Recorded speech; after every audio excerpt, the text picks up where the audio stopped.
Vous savez, je commencerai par cela simplement en vous rappelant qu'il y a environ 5 ans, la même température était dehors et nous n'avions pas de chauffage.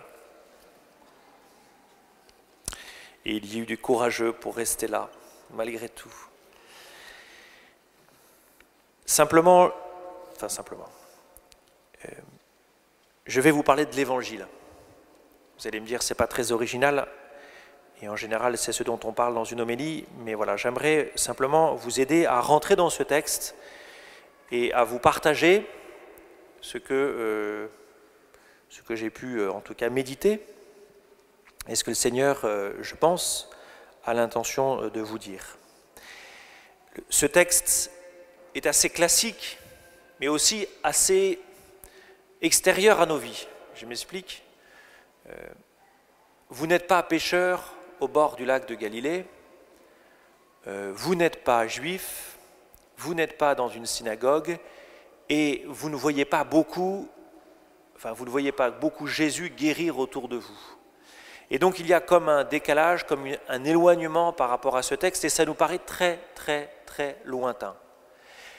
En tout cas, extérieur à nos vies. Pourtant, cet évangile est donc au début de la vie publique de Jésus, et donc Jésus va, au début de sa vie, appeler des personnes à le suivre. Et c'est ce que j'aimerais que vous entendiez. Ce que j'aimerais que vous entendiez, c'est que le Seigneur appelle des gens à le suivre. Et souvent, le mot « appel » résonne dans nos consciences catholiques comme, et notamment chez les jeunes, « Merci Seigneur de ne pas m'appeler à être prêtre ou religieuse ou moine ». Vous avez sans doute fait cette prière, je l'ai faite aussi. Merci Seigneur de ne pas m'appeler. Surtout Seigneur, ne m'appelle pas à devenir prêtre religieux ou religieuse. Parfois ça ne marche pas. Parfois ça marche, on se marie. Et parfois ça ne marche pas. L'appel de Dieu n'est pas seulement fait pour des gens qui seraient comme mis à part dans le célibat, un peu mystérieux, des gens entourés d'encens ou dans un chœur d'église, qui eux seraient appelés. Vous êtes, je crois, vous êtes tous appelés à suivre Jésus. Tous.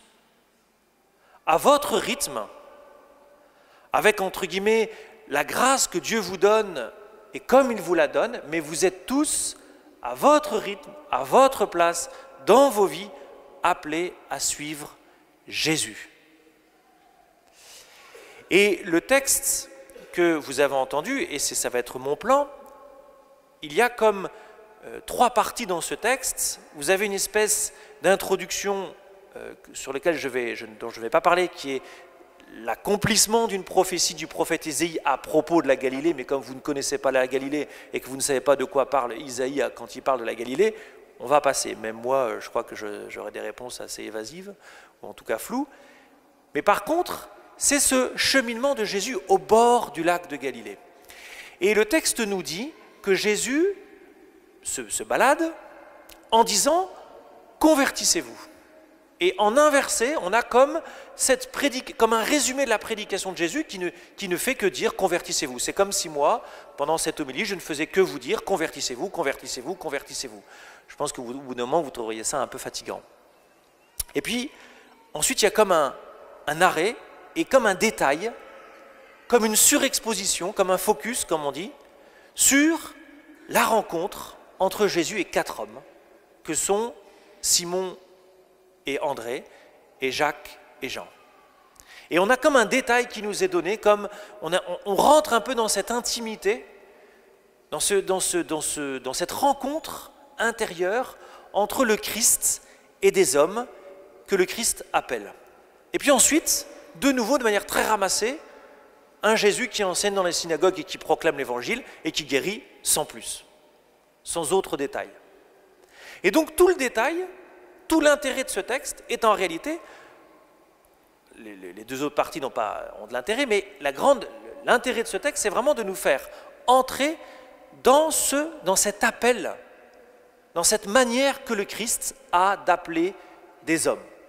Alors là, ce sont des hommes, excusez-moi, il n'y a que des hommes, là, donc j'emploierai le mot homme, mais évidemment c'est hommes et femmes. D'abord, je vais quand même commencer par ce « convertissez-vous ». Il faut l'entendre pour nous. Alors, c'est un commandement de Dieu. En fait, c'est un commandement du Christ. Jésus ne dit pas, s'il vous plaît, pensez à, si vous pouviez, non, c'est convertissez-vous. Et vous savez que quand Jésus donne un commandement, quand Dieu donne un commandement, il sait que ce n'est pas à notre portée et il nous donne sa grâce. Vous avez donc, au moment même où vous entendez cette parole, vous avez la force, vous avez la puissance de Dieu pour vous convertir. Vous l'avez. Maintenant, qu'est-ce que c'est que la conversion? Ou plutôt, je commençais par qu'est-ce qu'elle n'est pas. En régime chrétien, la conversion n'est pas le changement, par exemple, de religion. Il n'y a pas de conversion au christianisme comme si je venais de l'islam, du bouddhisme ou je ne sais quoi d'autre, et je me convertis au christianisme. Il n'y a pas de conversion au christianisme. De la même manière qu'en tant que chrétien, je ne peux pas dire qu'il y a de conversion au bouddhisme ou à l'islam. La conversion, je vais continuer sur la conversion, ce qu'elle n'est pas. Et en plus, ce qu'elle n'est pas, c'est un volontarisme pour avoir une vie morale réglée. Ça, c'est très catholique, très chrétien. Convertis-toi, ça veut dire, en gros, arrête de faire des bêtises. Ce n'est pas ça. Ou plutôt, c'est beaucoup plus que ça. La conversion, c'est la réponse au commandement du Seigneur à son salut.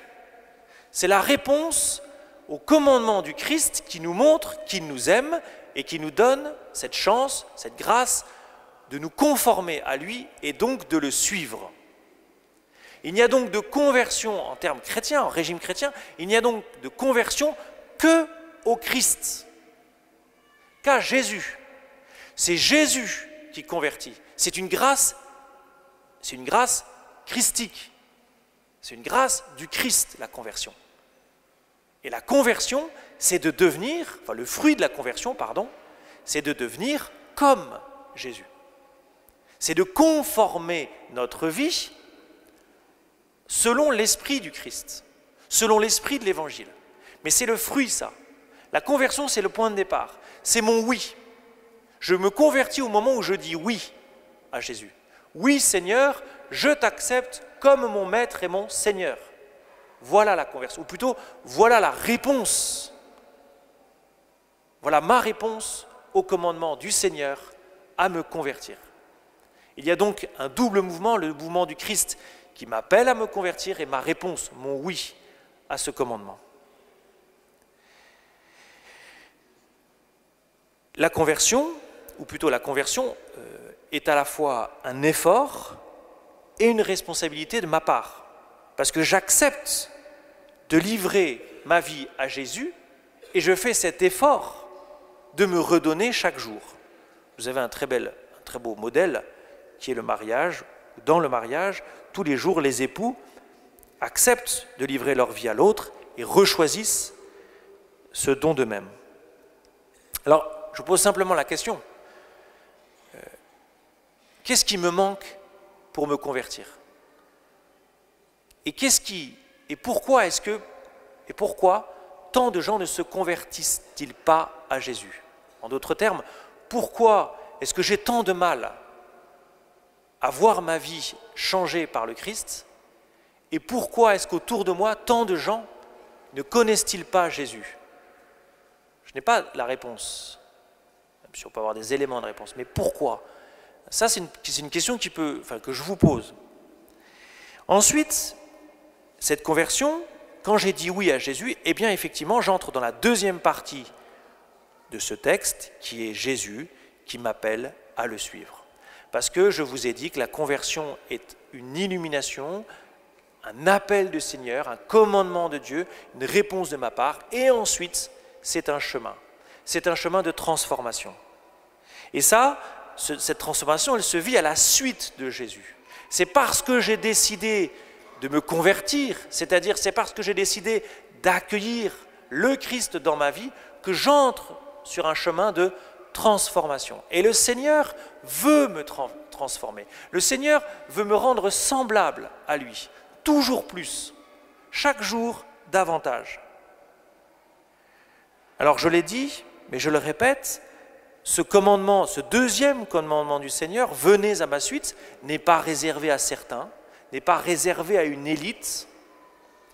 Il est ouvert à tous. À partir du moment où le Seigneur est venu vous visiter, il vous a appelé à le suivre. Et si vous venez à la messe, c'est que vous avez accepté de le suivre. Et quand vous dites Amen, au moment de la communion, je le répète, c'est un Amen à sa présence, à son appel à le suivre, à son invitation à le suivre. Quelques éléments de cette suite, quelques éléments de cet appel du Seigneur dans nos vies. La première chose, c'est que le Seigneur vient nous appeler dans le quotidien de nos existences. Si vous reprenez l'Évangile, ça se passe en Galilée, sur une plage, avec des pêcheurs qui travaillent. Jésus n'attend pas nécessairement que vous fassiez des pèlerinages à l'autre bout de la terre pour venir vous toucher. Jésus vient vous rejoindre et vous appelle à conformer votre vie dans votre quotidien, dans votre vie de famille, dans votre vie de travail, etc. La deuxième caractéristique de l'appel, c'est qu'il provoque un changement. Laissant tout, ils le suivirent. Laissant leur barque, laissant leur père. Eh bien, frères et sœurs, à vous de faire un état des lieux de ce que vous avez à laisser pour suivre Jésus. Parce que c'est concret. On laisse des choses. Alors, parfois, on laisse véritablement quelque chose. On arrête certains comportements, on arrête de faire certaines choses, mais parfois c'est une prise de distance par rapport à telle ou telle chose. Jésus ne vous demande pas demain d'abandonner votre travail et d'aller de monter un ermitage ou une abbaye en Lozère ou je ne sais où d'autre dans un désert, quoi. Enfin, Lozère c'est un peu un désert, mais c'est pas de ça dont il s'agit. C'est-à-dire, quelle est la place du Seigneur dans ma vie? Et qu'est-ce qui occupe mon cœur? À quoi ou à qui est-ce que je pense tous les jours, à chaque instant? Est-ce que ce qui me préoccupe, c'est mon compte en banque, ou est-ce qui me préoccupe, c'est l'amour de Jésus et de lui répondre, et de répondre à son invitation? Et puis vous le savez, mais ça parce qu'on connaît la fin de l'histoire, que cette suite du Christ vous fera grandir et va vous conduire à la croix. Ça, c'est la fin de l'histoire. On n'en est qu'au début. Les disciples qui suivent Jésus ne savent pas. Ils sont comme des jeunes prêtres qui disent oui, allons-y gaiement, ou des séminaristes, ou des jeunes mariés qui disent oui, allons-y gaiement, et puis on verra bien. De fait, on verra bien, mais enfin parfois c'est souvent même, enfin tout le temps, la croix est au rendez-vous. Voilà, la croix est au rendez-vous. Et donc, le Seigneur va vous conduire à la croix, sachez-le. Le suivre, c'est accepter d'aller jusqu'à la croix, d'aller jusqu'au pied de la croix. Alors, moi, je vous propose ici de vivre 3 étapes pour grandir, pour répondre concrètement à l'appel du Seigneur à le suivre. Je suis persuadé que si vous êtes là aujourd'hui, Jésus vous appelle à le suivre. Jésus vous appelle à grandir à sa suite. Jésus vous appelle à déployer vos humanités sous l'action de sa grâce. La première étape, puisque vous êtes à la messe, la première étape, c'est de choisir Jésus comme votre Maître et Seigneur, de vous laisser toucher par lui, de mettre votre vie sous son regard, de le choisir comme ami. Voilà. Alors, je l'ai déjà dit, mais je le redis encore et toujours, suivre le Christ ne se passe jamais tout seul. Vous ne pouvez pas grandir dans la grâce du Christ tout seul. Vous avez besoin de frères et de sœurs. Vous avez besoin de vous enraciner dans un lieu, dans cette paroisse si c'est votre choix, et vous avez besoin de faire partie de ce que j'appellerais un petit groupe à un moment donné de votre croissance, de choisir d'entrer dans cette communion fraternelle qui va vous aider à grandir. La deuxième étape, quand le Christ prend petit à petit possession de vos existences, quand il déploie votre cœur, quand il vous ouvre à son amour, eh bien le désir de servir vos frères apparaît, ou plutôt se développe, se déploie. La deuxième étape, c'est de choisir de servir ses frères. Parce que, finalement, quand le Christ saisit vos vies, vous allez vous accueillir les uns les autres comme les frères les uns des autres.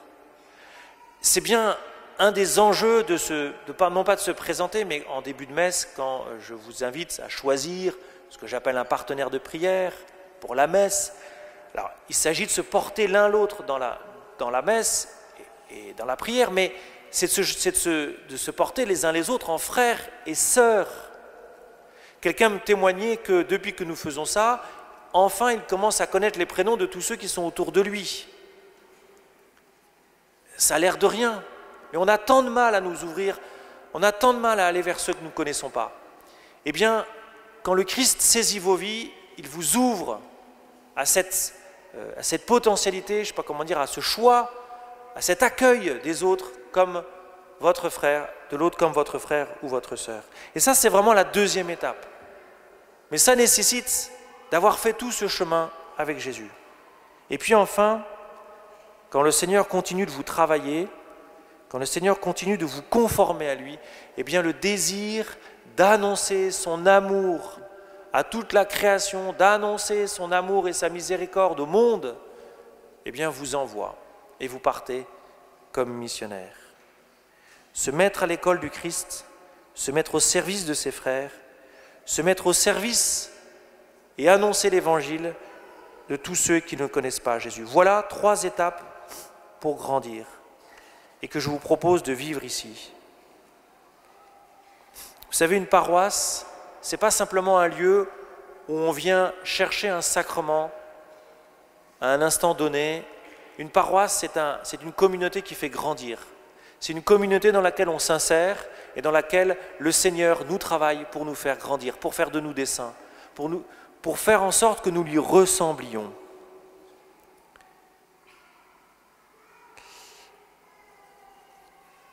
Voilà, très concrètement, nous l'avons vécu mercredi dernier, mais on le refera le 15 mars et le 11 mai.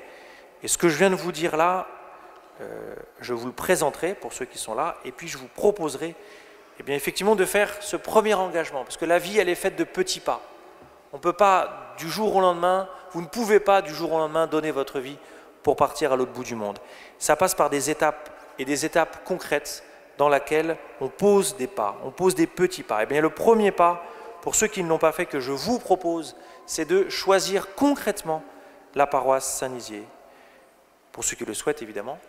Et donc, voilà, et je vous proposerai des soirées où vous aurez l'occasion de mieux connaître le projet pastoral de cette paroisse et d'y adhérer et de le choisir si vous le voulez.